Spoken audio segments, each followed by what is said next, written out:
bonjour. Cette activité clôture notre semaine mortelle. Donc, nous l'avons commencé il y a juste une semaine maintenant, le samedi 2, avec une activité d'une cérémonie d'hommage aux défunts.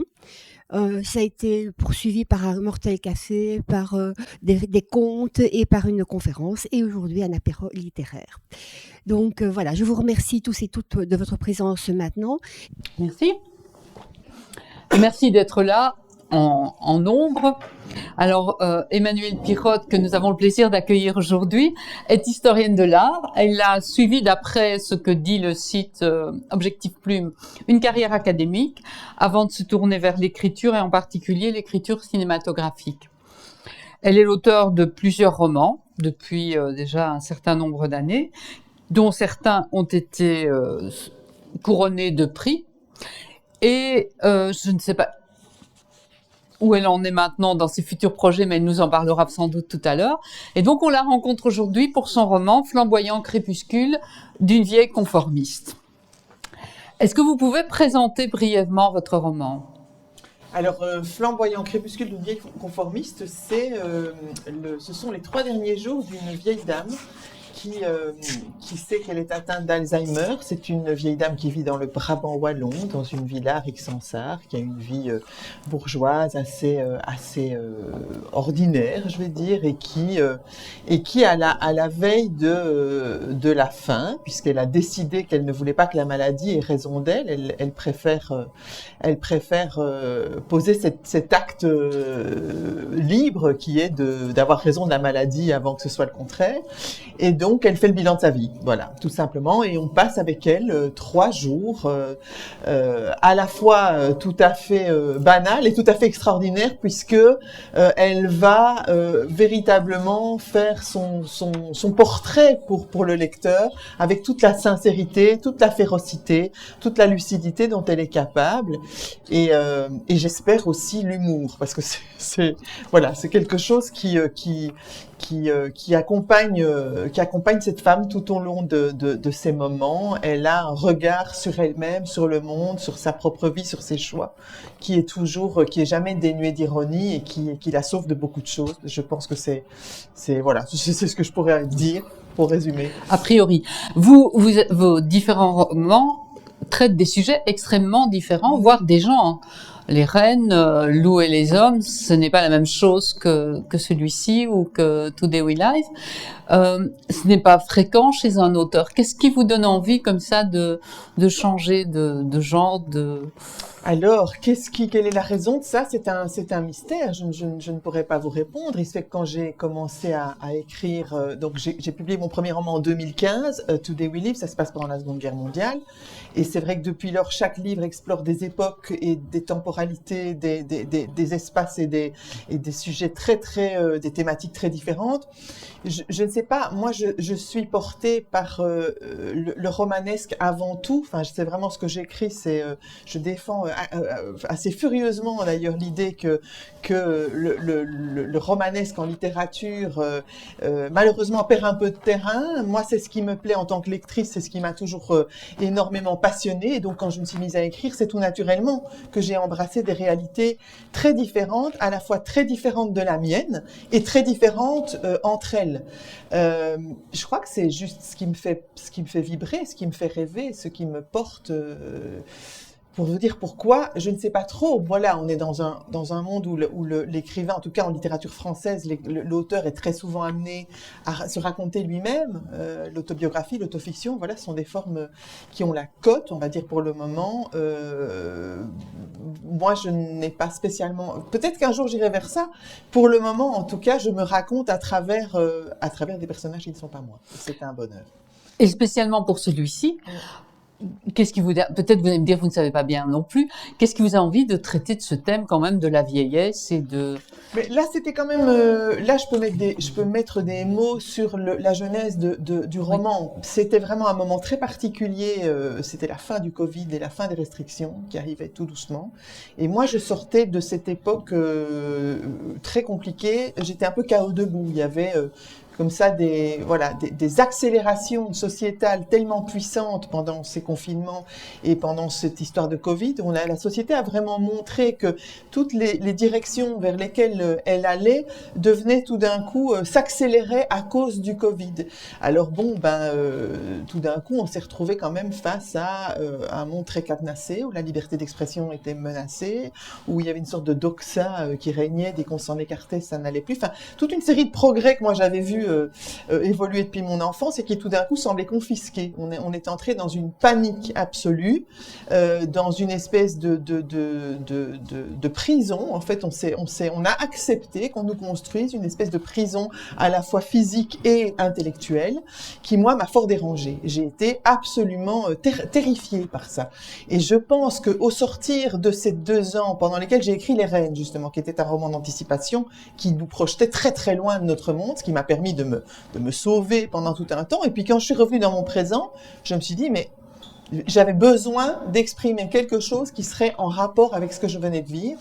Et avec aussi, évidemment, alors cette époque du Covid nous a montré à quel point il y avait quand même un gros souci par rapport aux aînés et à la fin de vie, puisque tout d'un coup on a dit on a isolé les vieilles personnes sous prétexte de les protéger. En réalité, ça a précipité la dépression et même le décès chez bon nombre d'entre elles. Moi, je connais une dame qui est morte de chagrin parce qu'elle ne pouvait plus voir ses enfants. C'est quand même assez fou. Et c'était des situations qui étaient pour moi absolument révoltantes et qui semblaient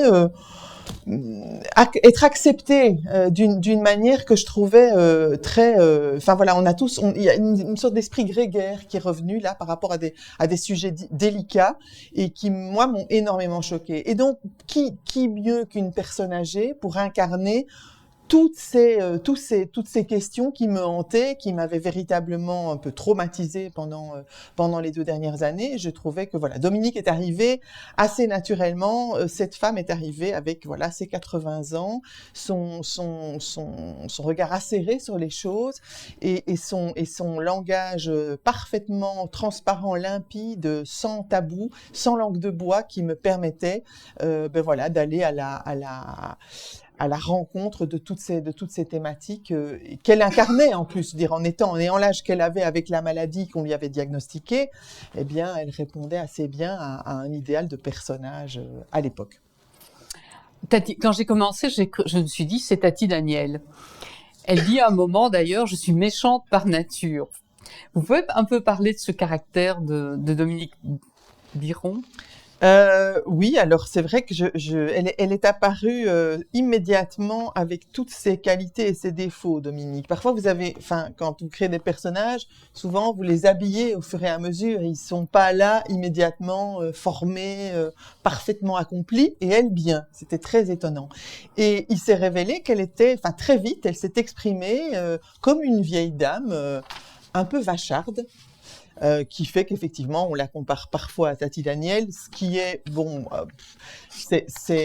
ça peut donner une idée du personnage, et en même temps, je trouve que c'est quand même assez réducteur dans la mesure où Dominique, à côté de son côté féroce, acéré, un peu vachard, a aussi une capacité d'empathie et comment vais-je dire, toute une série de choses dans sa vie qui sont plus lumineuses et qui n'en font pas quelqu'un d'essentiellement mauvais. Mais c'est vrai qu'il y a une part d'elle qui est très noire et qui à la fois l'a un peu condamnée à une forme comment vais-je dire, elle a une vie où elle a jamais fait de choix, elle a une vie très passive, elle a accepté une existence consensuelle très bourgeoise par facilité, tout en se connaissant très bien et en sachant qu'au fond d'elle, elle aspirait à autre chose. Elle a refusé ça, et c'est à la fin de sa vie qu'elle accepte pleinement cette absence de choix, ce renoncement à elle-même, et forcément, quand on est à ce point lucide par rapport à sa propre vie, à sa propre destinée, et au choix ou au non-choix qu'on a fait, la lucidité et une certaine forme de méchanceté avec soi et avec la vie est assez normale. Je veux dire, je pouvais difficilement imaginer quelqu'un d'aussi franc, d'aussi honnête, qui n'ait pas cette lucidité ironique qu'elle a. Et puis, ben, voilà, enfin, d'un point de vue purement narratif, c'est jubilatoire, évidemment, d'avoir un être humain, de prendre part à l'existence ou à la fin d'une existence d'un être humain qui est aussi franc, aussi honnête. Moi, l'honnêteté, c'est quelque chose qui m'obnubile littéralement, et je crois que c'est l'honnêteté, la liberté, parce qu'elle prend sa liberté, Dominique. Enfin, pour la première fois de sa vie, elle va poser un acte libre. Et comment, et combien, ô combien libre, et je suppose que vous en avez déjà beaucoup parlé dans le cadre de cette semaine sur la mort, mais c'est quand même des décisions assez fortes, et cette liberté, pour moi, ne pouvait pas s'accompagner essentiellement de gravité. Ce n'est pas un acte grave qu'elle pose, c'est un acte fort, puissant, libre, probablement perçu comme violent par certains d'entre nous, puisque quand même, malgré tout, voilà, la perspective de mettre fin à ces jours continue même dans une société qui s'est légèrement libérée des dictats judéo-chrétiens. Ça reste problématique. Je pense que ça reste problématique même pour les gens comme moi qui ne sont plus croyants du tout. Mais donc voilà, elle le fait, mais elle le fait avec panache, j'espère, et avec cet humour qui nous manque de plus en plus, oui, quand on pense à des sujets important. Et vous le disiez, elle n'est pas, c'est pas du tout une personne qui est tout d'une pièce. Au contraire, il y a l'épisode du petit Paul, cet enfant, qui montre aussi combien elle a été contrainte tout le long du chemin, le petit Paul, l'enfant qui est mort, pauvre, qu'elle rencontrait pendant ses vacances, puis la femme dans les Andes qui l'emmène chez elle et son mari vient la récupérer. Et ce sont chaque fois, et puis finalement sa petite fille plus anticonformiste, sont chaque fois des occasions manquées pour elle. Absolument. De s'affirmer. Absolument, des occasions manquées qui sont en fait ce qu'on a beaucoup de peine à voir dans nos propres existences, c'est ces moments où on aurait pu parfois donner une autre direction, un autre tour à nos vies, pour être plus vrai par rapport à qui on est, pour être plus soi-même. On en a tous des occasions manquées. Dominique ne fait pas exception. Elle, évidemment, sa vie, elle le dit, sa vie est une espèce d'immense occasion manquée. C'est en tout cas comme ça qu'elle la voit. Heureusement, la plupart d'entre nous, j'espère, ne pensent pas comme ça. Mais ces moments, ces petits moments lumineux qu'elle n'a pas saisi pour en faire autre chose dans sa vie, et ben voilà, elle les voit sans phare, et elle les décrit avec, par contre, une empathie qu'on pourrait ne pas imaginer qu'elle possède. Mais elle a cette capacité à s'émouvoir. C'est juste qu'elle s'est énormément protégée aussi tout au long de son existence. Ce qui contraste aussi avec le regard qu'elle porte sur sa sœur religieuse et sur le milieu du couvent, par exemple, qui là est beaucoup plus vachard que la bienveillance qu'elle a pour ces personnes qu'elle a croisées. Absolument. Alors oui, pour la religion en général et le milieu du couvent, elle n'a aucune empathie, elle n'a aucune compassion. Pourtant, elle aime sa sœur qui a décidé d'être religieuse, très jeune, enfin assez jeune, quoi, dans la vingtaine. Et Dominique vient d'une famille catholique qui a élevé, enfin voilà, ses parents ont élevé leurs enfants encore dans l'idée d'un paradis, d'un enfer, d'une rédemption, et ça la rend dingue, ça la rend littéralement malade. Ça, je veux dire, on sent vraiment chez elle une véritable révolte. Et qui est d'autant plus terrible qu'elle est tellement tardive, alors qu'elle sait depuis toujours qu'elle n'est pas en accord avec ça, que ça ne la regarde pas, que ce n'est pas elle. Elle a accepté, même elle-même a accepté de vivre selon les mêmes dictats judéo-chrétiens, alors qu'elle n'y croyait plus depuis belle lurette. Donc au fond, une grande hypocrisie. Mais oui, enfin voilà. Après, c'est toujours... Moi, j'ai cette idée que mieux vaut tard que jamais. Elle devient profondément elle-même très tard dans la vie, mais ça, comment vais-je dire, ça illumine rétrospectivement toute son existence. Enfin, c'est comme ça que je le sens, et j'espère que le lecteur aura la même impression. Mais... Et au-delà du personnage de Dominique, il y a aussi une forte critique sur son milieu social. Il y a un passage ici où on parle de Johnny. Johnny, c'est proscrit chez les bourgeois. Notre religion nous l'interdit. On peut exposer une laide copie du livre des morts égyptiens, donner de l'argent littéralement sous la table aux neveux à Noël. On peut demander aux voisins d'abattre un érable centenaire parce qu'on en a marre des feuilles dans notre jardin. Mais Johnny, en aucun cas, sa voix ne sera tolérée dans nos vies bienséantes. Oui, Johnny Hallyday, voilà. Alors là, c'est drôle, ça fait sourire tout le monde. Je pense que moi, quand j'étais gamine, c'est vrai que Johnny était une sorte de personnage très clivant par rapport à des milieux sociaux qui, cela étant dit, à l'époque étaient parfois plus perméables qu'aujourd'hui, mais ça dépendait dans quel... voilà, là, il y avait des choses très clivantes comme ça. C'était, écouter Johnny, c'était quelque chose de très baraki, oui. En Belgique. On écoutait Johnny chez les barakis, pas chez les bourgeois. Ça, bon, depuis lors, alors il est mort, tout d'un coup, il était déjà une icône avant, mais enfin, ça a fait en sorte que sa réception soit plus fluide. Mais oui, voilà. Mais non, mais Dominique, elle critique son milieu parce qu'il est hautement critiquable et que les valeurs que sa famille lui a inculquées ne sont pas celles avec lesquelles celles qui auraient dû mener sa vie. Ce sont des valeurs bourgeoises extrêmement rétrogrades, de bienséance, de bien-pensance, de consensus permanent et d'abdication, je le répète parce que c'est vraiment ça, d'abdication de soi. Et elle les dénonce. Plus pour elle-même que voilà, mais en même temps, elle les a quand même là où elle a réussi à légèrement se détourner de ce chemin-là, c'est quand elle s'est retrouvée face à sa fille Dorothée. Il n'y a rien de plus violent que la confrontation avec un enfant pour vous faire prendre conscience de qui vous êtes et à quoi ressemble votre vie et du sens que vous lui donnez. Ça, bon, et sa fille Dorothée, elle a 3 enfants, dont une fille qui était très très différente de ses autres enfants, d'elle-même, de son mari. Elle avait même l'impression d'ailleurs que cet enfant était un peu qu'elle était apparue dans un chou, quoi, parce qu'elle était tellement différente d'elle. Et elle l'a confrontée, cette fille, mais pas suffisamment. C'est-à-dire, elle dit, même l'amour fou que j'ai porté à cet enfant n'a pas réussi à me sortir de la gangue, de la prison de bourgeoise bien pensante qui était ma vie. Donc voilà, l'être humain c'est une teigne quand il s'agit de s'accrocher à ce qui le rassure, en fait. Alors ça, c'est pas joyeux, mais c'est quand même le constat que fait Dominique, et à travers Dominique, c'est le constat qu'on peut faire de chacun et chacune, et voilà. Mais après, il faut réagir avant elle, quoi. Oui, c'est ça, parce que sinon. Alors, vous en profitez aussi pour aborder toute une série de thématiques très actuelles. Il y a par exemple sa réaction par rapport à une émission de télévision où se trouve, c'est un peu chronologique, où se trouve un trans, Yael, et alors là, elle dit le grand effondrement de civilisation que l'on nous prédit est déjà advenu, il est intellectuel et culturel. Attention, parce que là, il y a un raccourci que je trouve dangereux, parce que quand elle regarde cette émission de télévision, il y a effectivement une femme trans qui se fait appeler Yael. C'est aujourd'hui comme ça effectivement, il fallait trouver une manière de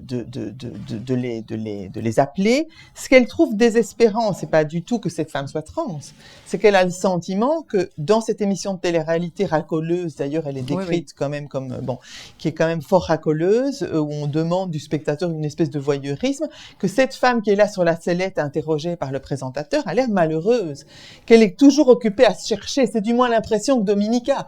Elle s'appelle Ramona, cette femme. Oui, c'est ça. Et Dominique s'adresse à elle dans sa tête, comme si elle percevait toute la souffrance de cet être en recherche et qui devient une sorte de, de victime du système médiatique et qui, pour exister, est capable de passer comme ça 10 minutes à la télévision dans des circonstances qui sont pas spécialement, qui ne la mettent pas spécialement en valeur et qui ne vont pas spécialement au cœur de sa démarche. C'est ça qu'elle regrette. Elle dit que le monde mourra de bêtises parce qu'on est en train, justement, au nom d'une espèce de libération et de parole accordée aux minorités, on est en train de réduire drastiquement la véritable, l'intensité des choses et son sens.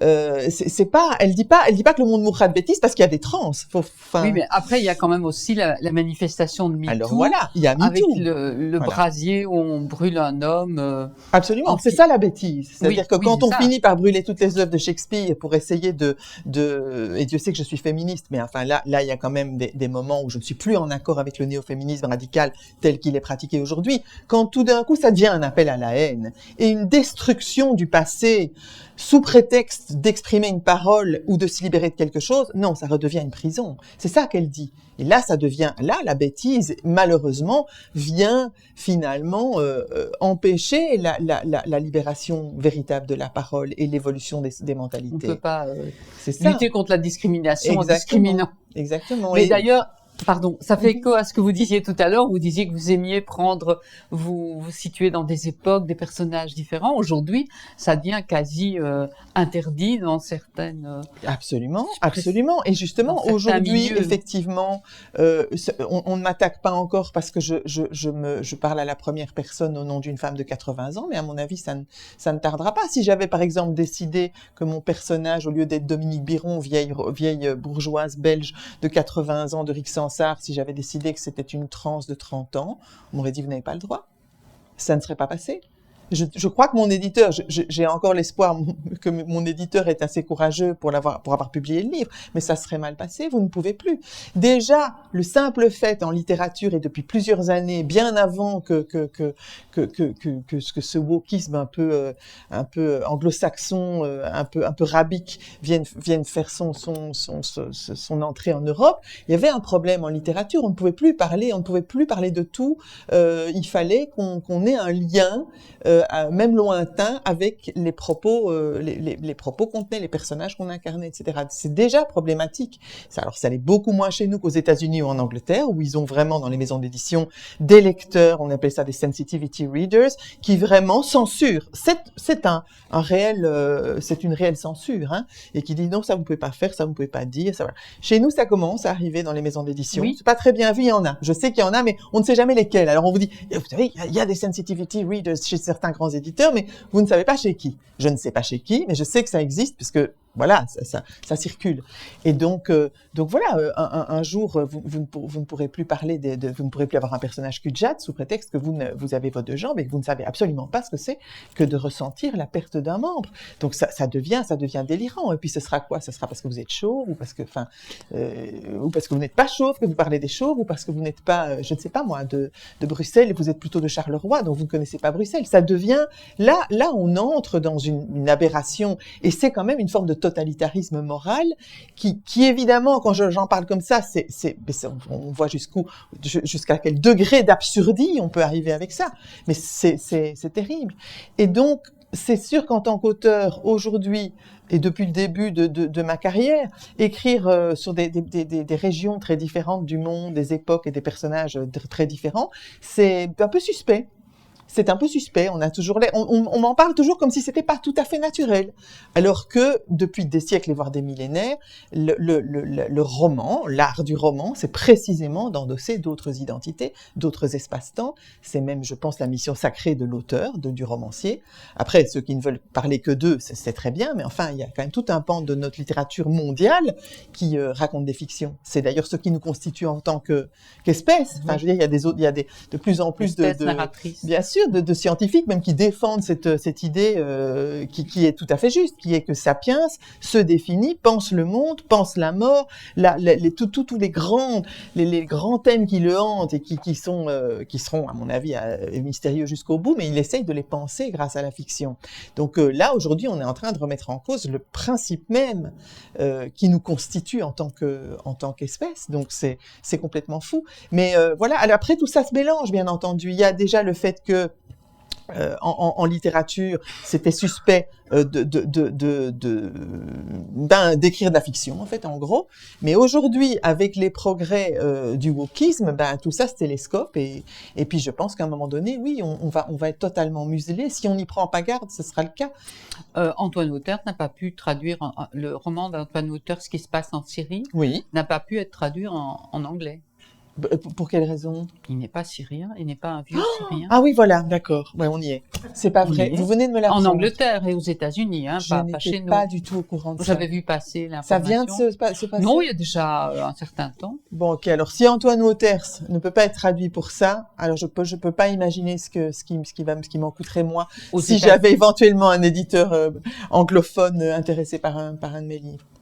Ah non, ça c'est complètement fou. D'autant qu'en plus Antoine, écrit des choses qui sont. Le Il titre fait de la m'échappe, fiction, ce roman. mais oui, mais ça s'appelle. Je ne sais plus. Sylvestre, allez, celui d'Antoine qui a eu le prix, qui a eu plein de prix d'ailleurs il y a Oui. 2 ans. Hein? Ouais. Il y a le nom du bonhomme. Bon, bref, on reviendra peut-être dessus au fur et à mesure de la. Eh bien, voilà, c'est terrible. Donc on y est. On y est. Voilà, on a un écrivain belge qui a la chance d'avoir un contact avec un éditeur et ça ne se passe pas.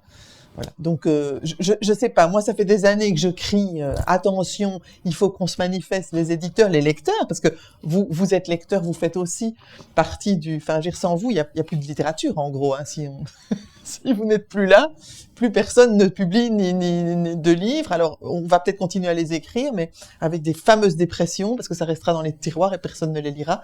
Or, quand même, le principe, c'est de partager avec un public. Mais il faudrait réagir à ça. Et je ne sais pas comment on le dit. On se plaint. En Europe, on a encore un peu de recul. On a très peur et on voit les choses arriver, mais on a peur et on est un peu tétanisé, comme un chat devant les phares d'une voiture. Et c'est comme ça pour tout. Enfin, on nous dit que le vivant est en train de mourir et qu'on scie la branche sur laquelle on est assis, et on est là et voilà, on trie nos déchets. En gros, point. Mais c'est la même chose pour tous les problèmes qui nous menacent aujourd'hui. La Terre est à feu et à sang. Il y a plein de soucis. Il y a des soucis bien plus graves que le fait de ne pas pouvoir être traduit pour Antoine. Et pourtant, je lui aurais souhaité d'être traduit en anglais.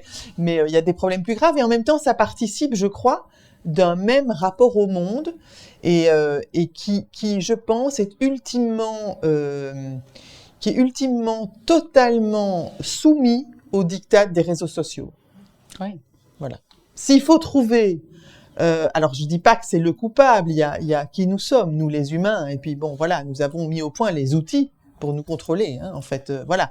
Mais ils sont là, ces outils et Internet dans les grandes largeurs, mais c'est vrai que les réseaux sociaux sont peut-être l'aspect d'Internet, je pense, le plus dangereux pour empêcher la pensée, la liberté. Et surtout la confrontation. Ouais. Parce que à partir du moment où les algorithmes vous ont classé dans leur boîte, vous ne voyez plus que des messages qui disent la même chose que ce que vous pensez. C'est ça qui est effrayant. Ça ne développe pas ça ne développe plus l'esprit critique. Ça tue véritablement la pensée, c'est tout. Et il n'y a plus de débat, il n'y a plus que des attaques. On n'en veut plus d'ailleurs. Des débats, je veux dire, au sens des échanges d'idées constructifs. Hein. Tout à fait. Il n'y a plus que des attaques, mais anonymes. Hein. Les attaques, à partir du moment où c'est pas anonyme, il y en a plus. Dès que c'est plus anonyme, c'est totalement grégaire, consensuel et béni. Oui, on est. C'est ça qui est horrible. Ça fait de nous des lâches. C'est-à-dire que les gens se disent des choses ignobles, mais anonymement sur les réseaux, les pires choses. Mais est-ce que vous avez encore de réelles émissions, par exemple, où il y a de vrais débats? Non. Sauf peut-être en politique à la veille des élections. Alors parfois ils s'étripent un peu et encore. C'est fini. Donc voilà. Non, ça fait non seulement de nous des décérébrés qui vont avoir bien entendu bientôt un cerveau réduit à sa plus simple expression, mais en plus des lâches qui n'assument absolument plus nos opinions puisque on ne peut plus. La contradiction aujourd'hui est synonyme d'agression.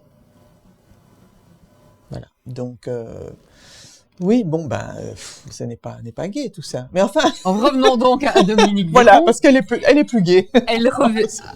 Il y a deux thématiques précisément liées à la mort. Enfin, au Covid dont vous avez déjà évoqué, c'est le fait qu'elle déplore que les jeunes aient été sacrifiés aux personnes âgées. Et quand elle rencontre les jeunes dans le train, oui.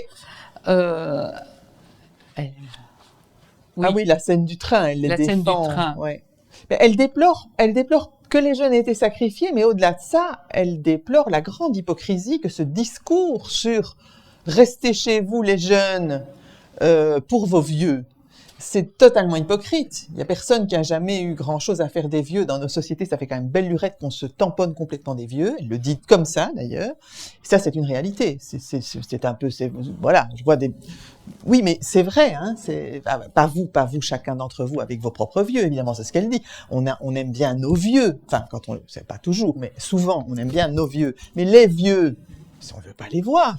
On les parque, voilà. Et même nos propres vieux, vivre avec, bof. Moi, ma mère est placée, hein, j'ai pas du tout envie de me la coltiner tous les jours. Et très sincèrement, les personnes âgées, de manière générale, c'est tellement peu, ça a tellement peu de place dans nos sociétés que moi, j'ai attendu d'avoir 50 ans pour avoir une conscience pleine de leur existence en tant que partie de la population, si vous voulez. Oui, j'avais une grand-mère que j'adorais, mais enfin, c'est pas la même chose. Et donc, ce discours qui, tout d'un coup, parce qu'un virus, qui est pas très sympa, qui est pas non plus, c'est pas Ebola mutant, hein, faut quand même un peu, Effectivement, s'attaque aux vieux, aux gens très fragiles physiquement, et tout d'un coup, on les brandit comme si c'était notre trésor le plus merveilleux et qu'ils doivent à tout prix être préservés. Mais c'est complètement horrible comme discours. Et si vous avez 80 balais à l'époque, à ce moment-là, moi je me suis dit quand même quand c'est arrivé, je me suis dit purée, mais j'aurais passé la barre du cap senior, je sais pas à quel âge on décide que, allez, on va dire, j'en sais rien, je sais pas. C'est une question de point de vue. C'est une question de point de vue. Moi, à mon âge, j'ai 56 ans, je me dis à partir de 75, je pourrais peut-être me dire que j'entre dans cette phase du senior, vraiment. Mais enfin bref, j'aurais cet âge-là, mais je serais dégoûtée, écœurée, même pas spécialement révoltée, parce que finalement, mais en tout cas, j'aurais été vraiment écœurée. Parce que là, c'est l'hypocrisie qui est terrible. Dire, protégeons nos vieux, quand effectivement, ça fait belle lurette que la société dans laquelle on vit le fait réellement. Là, on se dit, c'est un discours qui est cohérent, qui est sincère, qui est vrai. Donc voilà, ici, tout le monde s'en fout des vieux, tout d'un coup, les vieux. On ne sait pas pourquoi, on doit tout faire en l'honneur des vieux qui clament dans des homes infâmes, et je le dis et je le redis aujourd'hui, j'ai encore dû en visiter, je viens de placer ma mère il y a 1 mois et demi, et je vous assure que, vous avez sans doute tous visité des homes où vous avez des vieux, il n'y a rien de fabuleux, hein. Même quand vous avez plein de thunes et maman, elle n'a pas du tout d'argent, mais je lui ai dit pour la rassurer, tu sais, même si tu étais riche, franchement, c'est nul. C'est nul partout, c'est glauque à peu près partout. De temps en temps, il y a un endroit où ça semble un peu plus humain, un peu plus petit, un peu moins hôpital. Mais voilà, et ça, c'était répugnant. Et alors, en plus, effectivement, qu'est-ce que ça a donné? Des jeunes complètement dépressifs qui arpentent les couloirs des hôpitaux psychiatriques ou qui vont de thérapeute en thérapeute. Et moi, j'ai une fille qui a fait quand même un burn-out en 2021, hein, donc c'était quand même, elle s'en remet, mais c'est quand même très très compliqué. Elle est toujours sous antidépresseurs et tout. Elle fait partie de toutes ces victimes collatérales du Covid qui ont été empêchées pendant des mois, des années d'avoir une vie normale. Alors on dit oui, mais c'est des jeunes, hein, ils ont toute la vie. Les vieux ils vont mourir. Justement, quoi, à un moment, à l'eau, quoi. Non, ils ont pas toute la. Et puis la jeunesse, on le sait tellement. On est tous ici à se rappeler de nos jeunesses. Certains l'ont eu très heureuse, d'autres un peu moins. Mais enfin, on est quand même malgré tout très nostalgique. C'est ça qui est fou. L'être humain est ainsi fabriqué qu'il est nostalgique, même d'une jeunesse qui n'est pas absolument merveilleuse. C'est un moment béni. C'est un moment magique et ça dure pas longtemps. Ça dure tellement peu de temps. Et les vieux doivent le savoir, ça. Ils auraient dû le savoir. Ils auraient dû d'ailleurs, à un moment donné, prendre la parole. Ça ne s'est pas fait, sauf voilà, il y a je me souviens de Comte Sponville, une philosophe qui a apparu assez tôt en disant, qu'est-ce qui se passe là? Et on trouvait, alors les gens étaient très choqués, tout ça. Aujourd'hui, le temps a passé, on s'est rendu compte d'ailleurs de toutes les problématiques de la jeunesse liées au Covid, où en fait on a comme ça une génération complètement anéantie, mais vraiment, déjà que les jeunes n'avaient pas beaucoup d'espoir, c'est déjà très compliqué de continuer à être vivant et d'avoir l'énergie quand on voit le monde, mais alors là, si en plus on vous empêche d'être jeune, en fait, de vivre.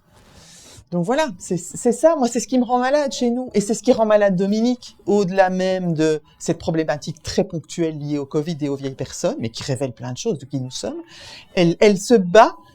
Dominique, c'est le Cyrano c'est le Cyrano senior d'aujourd'hui. Je pense beaucoup à ce personnage et j'ai beaucoup pensé à lui en écrivant Flamboyant crépuscule.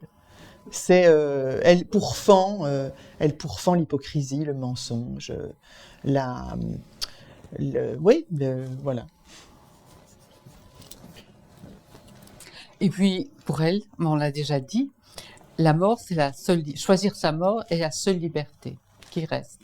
C'est la seule liberté qui reste pour elle. Pour elle. Oui, voilà, elle dit pas, voilà, c'est très personnel. Oui. Elle aurait préféré qu'il y en ait eu d'autres dans sa vie, mais au moins il lui reste celle-là. Et c'est vrai, cela étant dit, ça devrait l'être pour chacun d'entre nous, ça. Oui, parce qu'il dit face à la pensée unique, c'est la dernière liberté. Oui, en plus dans le monde qui est le nôtre, voilà. Mais je pense que même de manière totalement absolue, si on s'extrait de l'aspect très contemporain du roman, avec toutes les questions sur la fin de vie, le fait que nous en Belgique nous avons l'euthanasie, les Français ne l'ont pas, ce livre a fait beaucoup de... Enfin, les Français réagissent encore très différemment au roman, puisque chez eux, ils se battent toujours pour obtenir ce que nous avons ici chez nous. Mais de manière absolue, et je pense indépendamment de tout contexte historique, c'est une liberté qui devrait être totale pour n'importe quel être humain, à peu près, même je vais dire, et pas seulement parce qu'on est vieux et qu'on a Alzheimer ou un cancer généralisé. Je pense que le droit de disposer de sa propre vie, il me semble que c'est un droit assez fondamental. Alors vous allez me dire, oui, ça pose la question de... on a des enfants, on est reliés, hein, on a tout notre réseau en tant qu'être humain, on n'est pas responsable de soi. C'est vrai, et il faut... Enfin voilà, il y a aussi des gens qui commettent cet acte, et moi, j'en connais personnellement, qui ont mis fin à leur jour, alors qu'ils étaient justement sous substance, et que ça aurait pu être évité. Alors ça, c'est des drames, on est bien d'accord que là, il faut faire... Mais quand même, il faudrait quand même encore, je pense, même en Belgique, creuser encore ce droit à la mort, parce que l'euthanasie est quand même, c'est extrêmement rigide chez nous. Hein. On peut pas faire ça. Enfin, il faut vraiment être au bout du rouleau, quoi. Il faut être une loque, ou bien c'est très compliqué. Et elle le dit elle-même par rapport à Alzheimer, c'est tricky, par exemple, parce que quand vous êtes diagnostiqué et que vous avez encore toute votre tête, à partir du moment où vous ne désirez plus vivre, c'est très compliqué parce qu'on dit oui, mais vous n'avez pas toute votre tête, donc enfin. C'est compliqué. Et elle sait que si elle avait eu affaire à des médecins, ça aurait été compliqué. Et de toute façon, ces deux enfants, ceux qui sont toujours en vie, sont extrêmement bigots, donc il y aurait mis des bâtons dans les roues, voilà. Mais c'est une vraie question, et c'est pas parce que nous on a l'euthanasie en Belgique que c'est réglé. Moi, je sais j'ai lu plein de choses là-dessus. Les Hollandais, par exemple, estiment qu'à partir d'un certain âge, même si on est en bonne santé, mais qu'on en a complètement marre et qu'il y a cette énorme lassitude, on doit pouvoir dire, ben voilà, moi, je ferme mon parapluie, c'est bon, et j'attends pas de savoir que je suis condamné. Ça, je trouve que c'est encore un pas supplémentaire dans une évolution éthique qui, je trouve, est souhaitable. Mais justement, vous venez de parler de la réaction du public français. Quelle est leur réaction par rapport à votre roman ? Et ça, ce problème, justement, du choix de sa mort, qui est manifestement une question qui se pose régulièrement et sur laquelle personne n'ose trancher en France. Enfin, au moins avancer. Non, mais les Français, ils espèrent la plupart. Alors, vous allez me dire, les gens qu'on rencontre quand on écrit des livres, enfin, c'est souvent dans des conditions un peu comme ici, c'est des gens qui sont souvent, qui réfléchissent, qui lisent, qui se posent des questions. Donc, c'est comment vais-je dire, une tranche de population qui est pas, qui n'est pas non plus représentative de tous, mais parmi les gens, justement, qui se posent la question, pour eux, c'est essentiel qu'ils arrivent à un consensus sur une loi sur l'euthanasie. Je n'ai rencontré personne qui me disait, alors j'ai pas non plus fait la tournée des Grands-Ducs en librairie cette année depuis la sortie du livre, et il m'arrive souvent de voir beaucoup de libraires et d'aller à la rencontre de gens là-bas dans des salons et tout, j'en ai peu fait. Donc j'ai moins de recul, j'ai moins de retour, que pour mes autres romans, mais quand même ce que j'ai, c'est une sorte c'est libératoire comme roman. Ils ont l'impression que ça va vers quelque chose à quoi ils aspirent. Je crois que vraiment le peuple français aspire à ça, et je ne sais pas ce qui fait que ça bloque à ce point-là. Je comprends pas bien. Le poids de l'Église française est grand. Il suffit de voir les réactions en Belgique au moment aussi, des alors. Jeux Olympiques. On a aussi un poids. C'est quand même un État laïque en France. Enfin, je veux dire. Oui, mais enfin, il suffit de voir les réactions des évêques après la cérémonie d'ouverture des Jeux Olympiques. J'imagine pas très bien ça chez nous. Non, c'est vrai, peut-être. En tout cas, pas sur la place publique. Pas. Je me pose vraiment la question. C'est très étrange, je trouve, quand même. Non, pas sur la place publique. En même temps, les manifestations contre le mariage. Énorme. Oui, c'est vrai. Non, on n'a jamais connu ça. Ils sont effectivement sous couvert d'une grande laïcité. Il y a quelque chose chez eux. Il y a encore des dysfonctionnements de la société dus probablement à l'emprise de de l'Église, oui, certainement. Mais ça se fait de façon très... ils se cachent bien, quoi. Je veux dire, ils ne sortent que quand c'est comme les... Enfin, voilà, ils sortent quand c'est comme les champignons, quoi. Ça sort quand il fait humide, mais sinon, on les voit pas. Mais c'est encore pire, alors c'est encore pire, c'est encore plus redoutable. Oui. Mais donc ils ont encore de fameux combats. Ouais. Et finalement, pour revenir encore une dernière fois à Dominique, après je vous poserai une question plutôt sur votre écriture, mais pour en revenir encore une fois à Dominique, c'est quand même aussi assez peut-être dramatique, peut-être pas, que la seule personne le seul être à propos duquel elle a des scrupules de finalement mettre sa résolution à exécution, c'est le chat. Oui, non, pourquoi? Qui n'est même pas son chat. Non, mais je veux dire, elle aurait pu penser à plus à sa petite fille, à ses enfants, etc. Mais celui qui pourrait à la limite la retenir, c'est ce chat. C'est ce chat qui vient tous les jours. Elle a une épiphanie avec ce chat. Mais moi, vous savez, les animaux ont une part dans ma vie fondamentale. Je dis toujours, c'est ma nouvelle religion, moi. Je suis sortie du christianisme. Le couple de mes parents était mixte, c'est-à-dire mon père était agnostique, élevé très laïque, voilà, et maman était de tradition catholique, mais pas pratiquante. Je crois pas bigote, mais enfin croyant. Bon, donc moi je me suis fait ma tambouille là-dedans, j'ai fait ma propre soupe, mais ça a pris du temps. Je suis passée par des phases un peu mystiques et puis je me suis dégagée. Aujourd'hui, alors remontée contre les religions révélées, surtout les religions révélées, mais à un point fou. Et tout ça s'est accompagné je me suis tournée j'ai toujours aimé le monde animal, mais je crois que ma passion a décuplé avec les années, avec peut-être justement la conscience plus aiguë de ce que les religions révélées ont fait comme dommage au monde animal, puisque ces religions justifient totalement la prise de contrôle de l'homme sur le reste du vivant. Voilà où on en est aujourd'hui, hein, c'est fabuleux. Bon.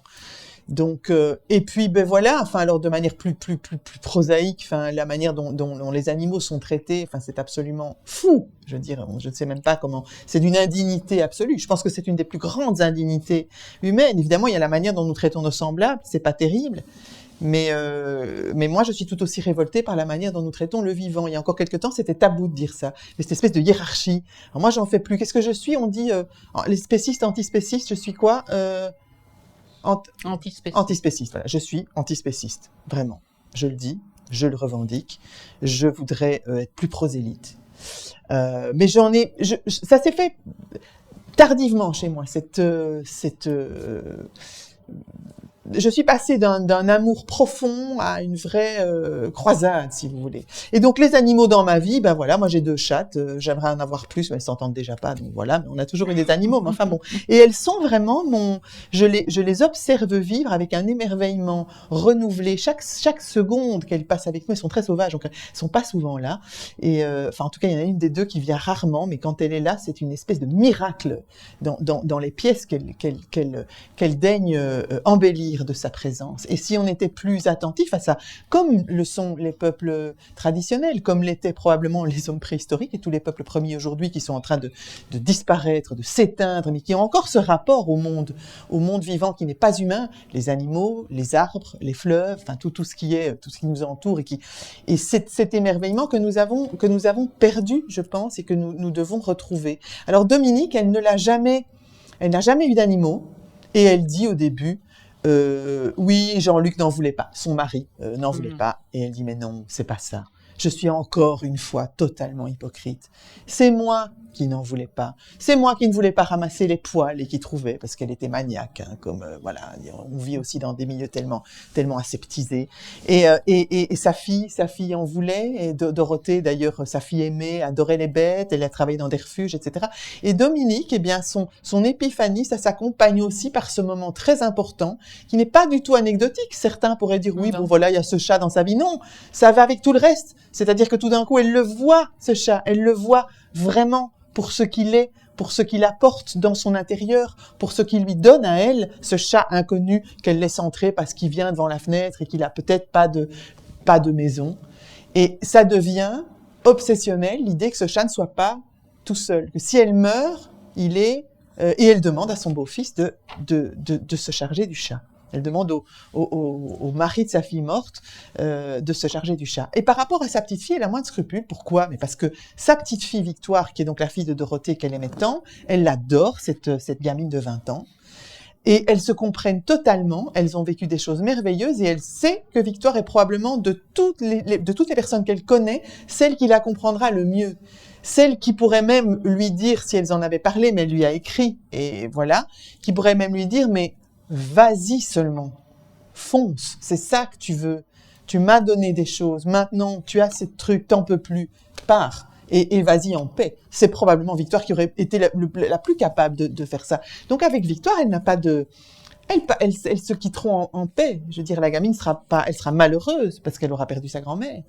Mais voilà, une grand-mère qui probablement, dans les mois qui seraient venus, aurait été... n'aurait plus été elle. Non, on n'aurait plus été elle. Avec cet horrible côté aussi, parce que voilà. Ouais. Mais donc, ce chat, c'est important. C'est bien que vous... En fait, ça me fait bien plaisir. C'est la première fois qu'on m'en parle. On l'a déjà cité, mais comme justement un élément qui venait un peu... un élément un peu même parasite. Je sais que quelqu'un m'a une fois dit, mais oui, mais enfin, ce chat quand même, qu'elle se prenne de passion pour ce chat dans un moment si important et si grave. Et je dis, ben non, en fait, c'est que vous n'avez pas bien compris mon livre, si vous me dites ça. C'est justement très, très important pour elle. Parce que ce chat incarne toute une série de choses à côté de quoi elle est passée. Et probablement, sa vie aurait été tout autre si elle avait eu des animaux, si elle avait été accompagnée par d'autres êtres vivants. Donc voilà. Et donc, une dernière question avant de passer la parole au public. À plusieurs reprises, elle s'adresse à un public, au lecteur. Oui.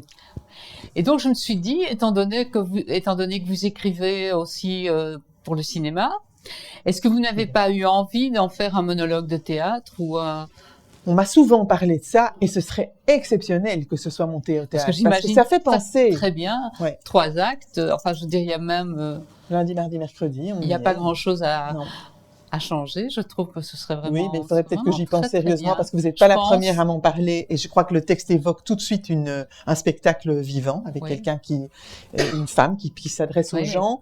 Il y aurait effectivement, c'est assez court et la langue est très parlée par moments, très orale. Pas toujours, hein, mais... Mais oui, j'en rêverais.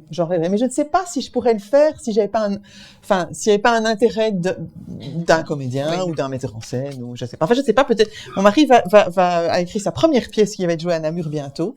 Peut-être que ce sera le prochain, je te commanditerai une adaptation, du roman au théâtre. Non, t'as pas l'air emballé. Non, il n'a pas l'air très convaincu. Tu entends ce que tu... Ben oui, alors effectivement, il travaille avec Renaud Rutten. Enfin, il a déjà fait un long métrage, et puis là, la pièce est avec lui aussi. Et il y a deux personnages, dont Renaud. Renaud a adoré ce livre, et il aimerait tellement pouvoir. Oui, il avait dit, ce serait génial que ce soit un spectacle, mais voilà, c'est une vieille femme, et Renaud n'est pas encore un vieil homme. Il faut trouver une actrice. Il y en a quelques-unes. Oui, il y en a quelques-unes. On en aurait probablement, on en trouverait, mais oui, ce serait génial. Ça, ce serait vraiment. Un très beau devenir pour oui, je pense. Ouais. Eh bien voilà, merci beaucoup. Merci à vous. Et puis maintenant, si certaines personnes dans le public veulent poser leurs questions, c'est le moment. C'est une question des avantages dans l'islam, mais par contre dans l'hindouisme, la vache est sacrée. Oui. C'est pas une religion révélée. C'est pas une religion révélée. D'abord, j'ai parlé des religions révélées, hein, Pardon ? Le védisme, l'hindouisme. Oui. Alors, c'est une question de terme. Ok. L'hindouisme qui remonte aux Védas et les Védas sont révélés. Oui, mais ce n'est pas devenu. Enfin, moi, je pensais vraiment aux 3 grandes religions du livre qui textuellement. Mais vraiment dans les textes sacrés, dans les textes canoniques, légitimes, le fait que la créature humaine soit en haut de la pyramide et à gérer tout le reste. Alors évidemment, la Bible dit en bon père, voilà. Enfin bon, quand on connaît l'humain, on sait très bien qu'il ne fera pas comme ça. Je voulais dans les Et 3 voilà. religions là, qui remontent à Abraham. Voilà. Oui, c'est ça. Là, on est d'accord. Là, on est d'accord, parce que vous savez, moi, je connais pas l'hindouisme. Très sincèrement, je ne connais pas du tout bien cette religion, et je sais juste que certains animaux sont sacrés. J'ai lu par ailleurs récemment, je pense aux éléphants, et il est question d'un éléphant dans mon livre aussi. Oui. Elle fait un don à une association qui s'occupe des vieux éléphants de cirque Oui. dans le Limousin. Ça existe, hein, vraiment. Et donc Dominique donne de l'argent à ces gens-là. Elle a vu en photo une vieille éléphante de 50 ans et elle a une sorte de grand moment d'empathie pour cette vieille mastodonte. Et je lisais des choses sur les éléphants et c'est aussi un animal sacré, je pense, dans certains pays d'Asie, mais vraiment. Et je ne sais pas, alors ne me demandez pas les détails, mais je sais que c'est le cas, et ils sont terriblement maltraités là-bas. C'est-à-dire qu'ils sont pas maltraités, alors on les torture pas, mais ce sont des animaux qui sont poussés au bout de leur capacité pour servir le tourisme. En Thaïlande, je pense. En Thaïlande, et c'est la Thaïlande surtout, et encore un autre pays, c'est pas la Malaisie, enfin je ne sais plus, bref, mais la Thaïlande, je sais. Et il y a des associations qui, généralement occidentales, qui disent oui, mais c'est plus possible. Alors oui, ils sont sacrés. Bon, c'est un mot, quoi. Je pense vraiment qu'il faut retourner, enfin, il faut vraiment aller vers des cultures réellement animistes pour rencontrer vraiment des sociétés qui se sont considérées comme l'égale du reste du vivant. Et ça, je crois que c'est vraiment une façon d'être au monde et de se concevoir dans le monde qui permet ces vrais, comment vais-je dire, c'est ce qui n'est plus une pyramide en fait, ce qui est juste voilà, tout le monde sur le même. Les religions révélées du livre, ça va pas trop. L'hindouisme, c'est voilà, vous le dites vous-même, c'est-à-dire que c'est révélé, les animaux sont sacrés, mais ils sont pas toujours bien traités non plus. Voilà. Et ça, je crois que c'est simplement parce que même si les grands textes canoniques des religions disent aux hommes, ben voilà, vous avez la charge du vivant, mais vous devez vous en occuper de manière bienveillante. L'être humain, en bon père de famille, l'être humain, évidemment, le pouvoir, je pense que c'est un des fléaux de notre espèce. Et à partir du moment où on sait qu'on peut l'avoir, on le prendra. Et on fera des abus. Ce ne sera pas un pouvoir bienveillant. Nous le faisons tous les jours. On voit comment les hommes sont avec leur propre progéniture. Je veux dire, c'est quand même absolument fou. Donc pourquoi, si par rapport à nos propres enfants, nous continuons à commettre des actes absolument innommables, je ne vois pas pourquoi nous serions bien meilleurs avec le reste du vivant, avec les animaux, avec les forêts. Non, ça c'est notre problème, c'est un vrai problème. Et alors là, maintenant, on met toute forme de religion à part. Parce que je ne veux pas non plus idéaliser complètement les peuples premiers. Hein. Là aussi, il se passe des choses qui ne sont pas toujours... C'est juste que à partir du moment où Homo sapiens se met des limites, il va quand même être moins dévastateur. Voilà. Après, il le restera. Il le restera, puisqu'on sait très bien qu'à partir du moment où Sapiens déferle dans le monde, je ne sais pas combien d'espèces animales disparaissent en l'espace de quelques millénaires. Des espèces qui sont là depuis l'aube des temps, enfin, ou presque, pas tout à fait, parce que voilà, mais depuis très longtemps. On sait ça, on a compris ça, c'est très dérangeant, mais on le sait. On sait aussi, par exemple, que quand Sapiens arrive en Europe, tout d'un coup, Néandertal disparaît. Voilà. Bon. Alors ça, on n'explique pas encore tout à fait ça, mais on voit qu'il y a comme un truc de vase communicant un peu pourri, là. Vous savez, même la même histoire qui se répète partout. Quand on arrive en Afrique, quand on arrive en Amérique, quand on arrive en Europe, en moins 40 000, il y a une autre espèce humaine qui est là depuis 450 000 ans. 450 000 ans. Ils s'en vont. Tout d'un coup, on les retrouve à Gibraltar. Et puis, c'est fini. Plus rien. Terminé. Donc, il y a quand même, on pose problème. On pose problème.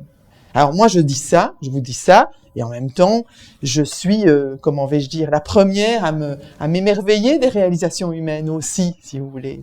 Enfin, voilà. Et je suis profondément passionnée par l'humanité, sinon je ne serais pas romancière. Voilà. Mais d'un autre côté, c'est une sorte de loi de la nature. Nous sommes dans la nature avec nos défauts et nos qualités Et le fait que nous sommes des prédateurs en haut de la chaîne alimentaire, ça c'est une réalité. Des prédateurs. Voilà. Et à la préhistoire, on était au même. On a été des proies et maintenant on est devenus les super prédateurs. Non, nous n'étions pas des proies. Hein. Nous n'étions pas des proies. Nous n'avons jamais été des proies. Sapiens, c'était au même titre que le lion des cavernes. Maintenant, si on se retrouve face à un tigre, on sera la proie. Aujourd'hui, oui, mais parce qu'on a perdu toute capacité à réagir. Mais un homme, un sapiens de moins 20 000, je vous promets que par rapport à un tigre, il s'en sortait pas trop mal. Hein. Alors évidemment, il devait se construire des armes, hein, il pouvait pas y aller à main nue. Mais voilà. Enfin, on sait, il y a des choses passionnantes. Bon, je pourrais en parler pendant des heures parce que j'ai écrit un roman destiné à la jeunesse qui se passe dans la préhistoire, donc j'ai beaucoup lu. Et justement, les différences entre Sapiens et Néandertal et leur rapport au vivant. Mais on a mis au point des techniques de chasse qui nous permettaient d'être tout autant prédateurs que les plus grands prédateurs. Nous sommes foncièrement des prédateurs. Nous n'avons jamais été des proies. Nous avons été des proies accidentellement, exactement comme les lions ont été accidentellement ou volontaires, enfin, les proies des hommes. Enfin voilà, on est en haut de la chaîne, hein, totalement. On est en haut de la chaîne alimentaire et puis on s'est cru en haut de la chaîne d'un point de vue éthique, d'un point de vue voilà. Alors ça a commencé à être vraiment le début des gros ennuis. Oui. Bonjour. Monsieur. En fait, je voulais parler de votre rapport à la mort dans le livre par rapport à Dominique qui choisit donc sa mort et votre réflexion générale sur le fait que on ne peut pas choisir sa mort comme on veut dans notre esprit occidental en tout cas. Et je voulais faire un rapport avec je m'intéresse surtout au Japon et à l'Orient et je trouve qu'au Japon on n'a pas cette notion de ce même rapport à la mort qu'on l'a chez nous. Et dans l'histoire du Japon, on sait très bien qu'il y a les suicides et tout ça qui sont pour l'honneur, même simplement pour l'honneur. Mais le rapport général même à la mort est tout à fait différent, quoi. Ils ont une notion par rapport à la mort beaucoup moins. Ils l'ont apprivoisé quelque part, je dirais. Voilà, c'est simplement une remarque comme ça. Qu'est-ce que vous en pensez? Ben écoutez, je connais vraiment pas bien l'Orient. Je l'ai déjà, j'ai répondu à monsieur qui parlait du védisme, enfin d'une forme de l'hindouisme. Je connais pas du tout assez pour pouvoir comparer ou en tout cas rebondir sur ce que vous me dites. Je crois que, alors, ce que je connais du Japon, je pense que c'est très basique et c'est à travers surtout des films. C'est le cinéma plus que oui. Alors certains les grands dessins animés de Miyazaki, voilà. Mais je connais très mal le Japon. Je sais qu'effectivement, mais je me disais, est-ce que c'est pas un cliché de penser que, mais je crois pas. Je crois que comme vous dites, effectivement, ils ont un autre rapport à la mort. Ils ont un autre rapport à la disposition de sa vie. Est-ce que, alors, comment expliquer, le christianisme a fait son chemin au Japon, tardivement, mais je crois que c'était au XVIIe siècle, mais ils avaient, à mon avis, déjà une culture ancienne et tellement, oui, fermée, mais pas, parce que ça pourrait être négatif, mais tellement construite, tellement élaborée, que probablement que, et puis de toute façon, le christianisme a fait son chemin, mais ça n'a jamais été la religion d'État comme chez nous, et donc leur propre système de valeurs et leur propre croyance et leur propre relation au monde était suffisamment puissante pour ne pas avoir été gangrenée par cette idée de culpabilité, par cette culpabilité judéo-chrétienne, parce que j'ai pas encore utilisé le mot, mais c'est super puissant ça chez nous. Et ça, je pense que eux sont encore, heureusement, sont restés c'est pas très poreux. Ils ont pas intégré ça parce que leur propre rapport à la mort était suffisamment fort et fait pour résister à ça.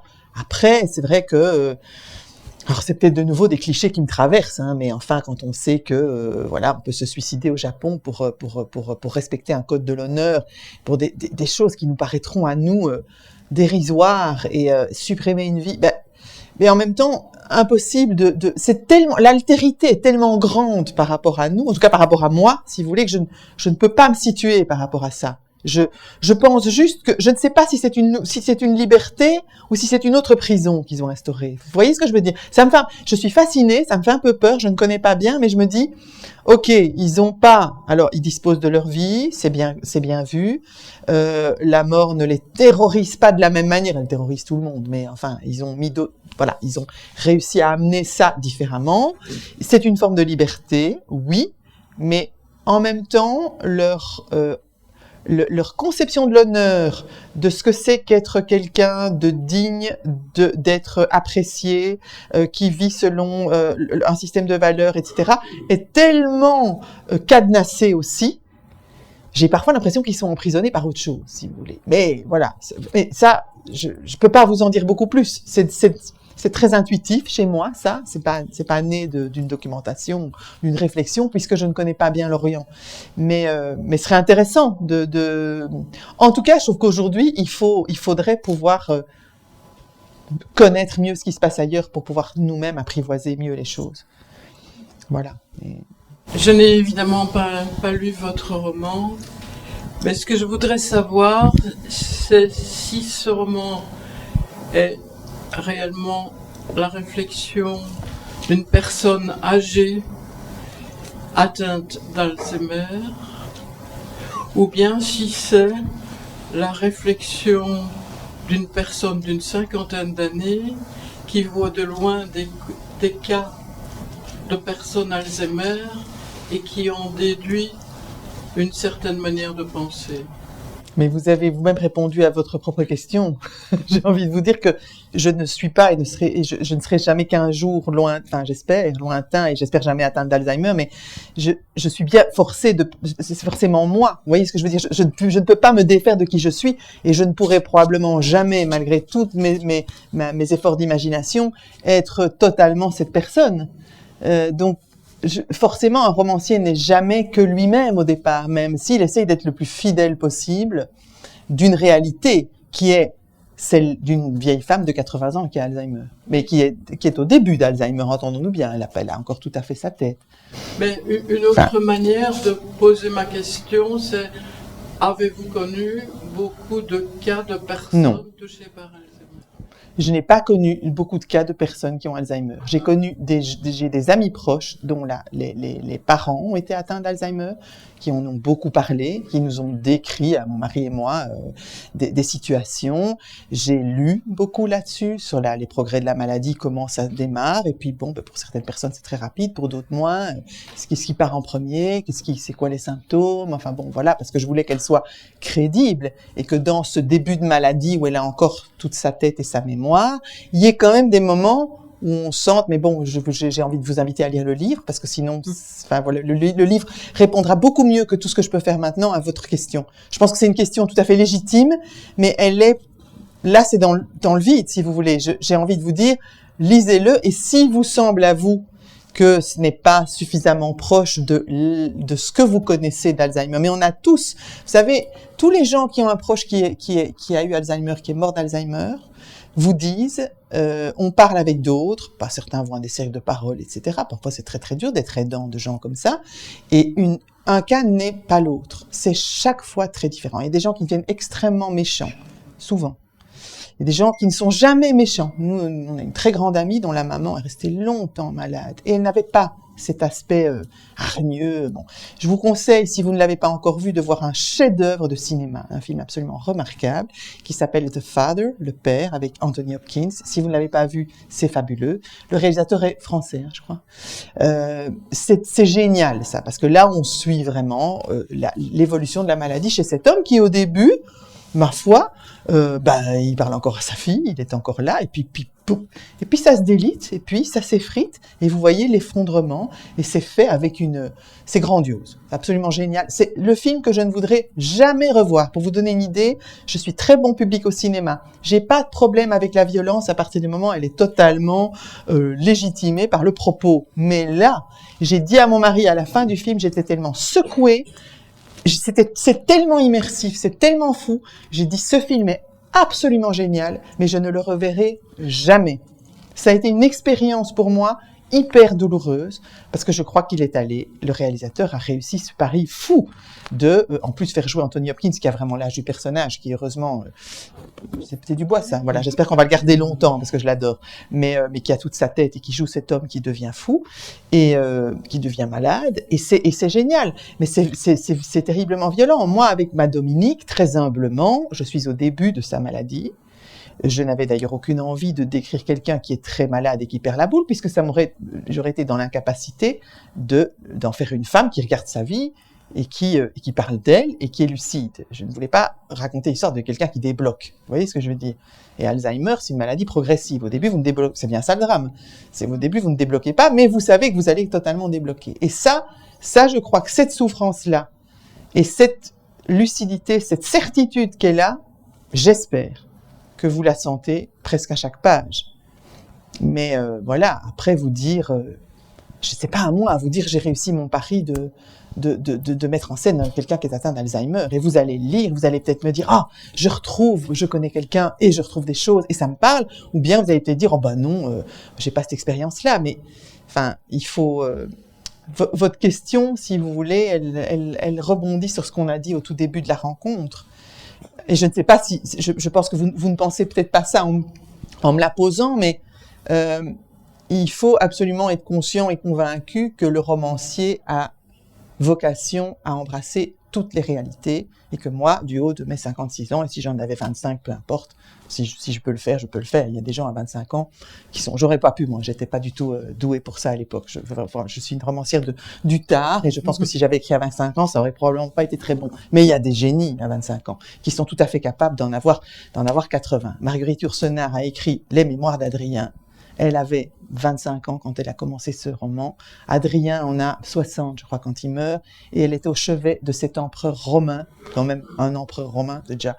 Moi, je suis pas sûre que ce soit bien moins incroyable que d'avoir quelqu'un qui vit aujourd'hui qui a Alzheimer. Parce que aujourd'hui, Alzheimer, on connaît. Enfin, je veux dire, on est empereur romain, on connaît plus du tout. Elle est dans la tête de cet empereur romain qui parle à la première personne, qui est très malade, qui souffre d'un mal inconnu, puisque c'est une époque où il n'y a pas de médecine, et on est totalement avec elle et avec cet empereur romain. Évidemment, personne ne reviendra pour dire non, pardon, moi c'est Marc Aurèle, en fait c'est pas du tout comme ça, Adrien, voilà. Mais ici, bien sûr que je peux avoir des tas de gens qui me diront j'entre pas en résonance avec ça, mais vous entrerez peut-être pas en résonance, non pas parce que c'est pas juste au niveau d'Alzheimer, juste parce que ça vous touche pas, parce que le roman ne vous touche pas, ou bien oui. Vous voyez ce que je sais pas si j'ai répondu à votre question. Oui, merci. Mais si, peut-être j'ai pas répondu, ou peut-être j'ai pas bien compris, hein. Oui, mais c'est parce que quand on a fait l'expérience de gens d'Alzheimer qui sont très proches de nous, disons que souvent ces personnes-là, je pense qu'elles n'envisagent pas la mort, parce que dans leur maladie, évidemment, ça c'est ce qui est vrai et que vous avez dit, chaque cas d'Alzheimer est un cas différent. Absolument. Mais seulement tous les cas d'Alzheimer que j'ai connus personnellement et assez proches, sont toutes des personnes qui, je pense, jamais n'auraient pensé à l'euthanasie. Ah mais ça les regarde. Vous voyez, je veux dire, c'est leur... Non, je veux dire que pour eux, ils ne voyaient pas la mort de cette manière-là. Mais c'est très personnel. C'est très personnel. Je pense que j'ai écrit ça. Je crois et j'espère profondément que si un jour je suis dans le cas de Dominique Biron, je penserai la même chose et je voudrais la même chose qu'elle. Évidemment, vous savez, on écrit des choses très éloignées de soi et en même temps, on est toujours totalement soi-même à 100% dans ce qu'on écrit. Donc, en tant que moi, Emmanuel Pirotte aujourd'hui, c'est cette personne-là que j'ai imaginée parce que quelque part, elle est proche de moi, ou en tout cas, elle est proche de l'idée de choses qui pourraient me traverser si j'étais atteinte comme elle. Et si j'avais été quelqu'un de très différent, j'aurais peut-être pas du tout envisagé que cette femme décide de mourir, qu'elle raconte sa vie, mais qu'au contraire, elle se dise, non, j'ai pas cette envie-là. J'ai pas ce courage-là, ou j'ai pas cette envie-là. Moi, je pense qu'il faut du courage, vraiment beaucoup. Mais en même temps, il y en a qui ne sont pas du tout mus par l'envie d'en finir, même en sachant qu'ils vont devenir l'ombre d'eux-mêmes. Ils n'ont pas envie. On l'a dit, chacun est très différent. Ici, il m'est apparu immédiatement, dès la première ligne, que cette femme allait mourir et qu'elle devait mourir.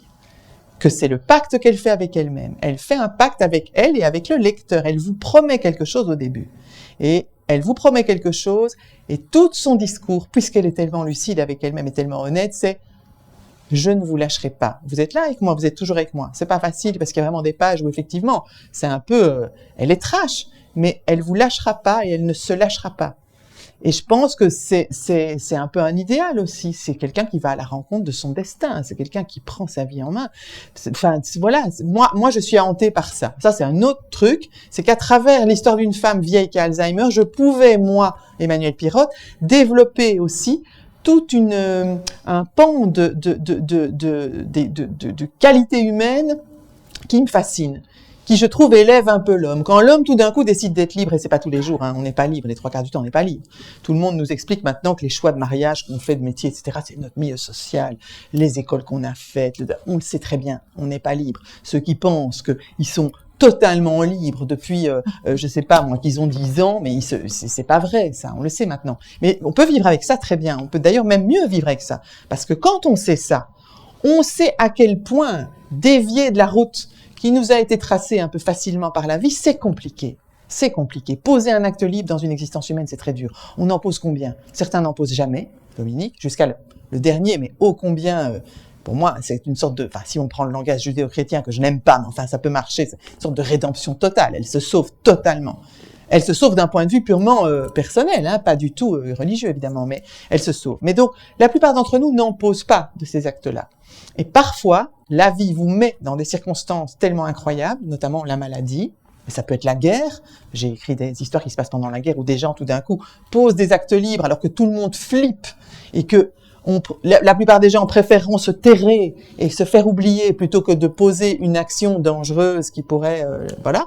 Mais je suis obsédée par ça. Donc c'est sûr que notre société d'aujourd'hui, une personne âgée et Alzheimer, vous mettez les trois ensemble, bah forcément que j'allais raconter l'histoire de quelqu'un qui veut échapper au sort que la vie lui réserve, mais qui veut échapper d'une manière non pas du tout lâche, mais au contraire très courageuse et très libre. Voilà.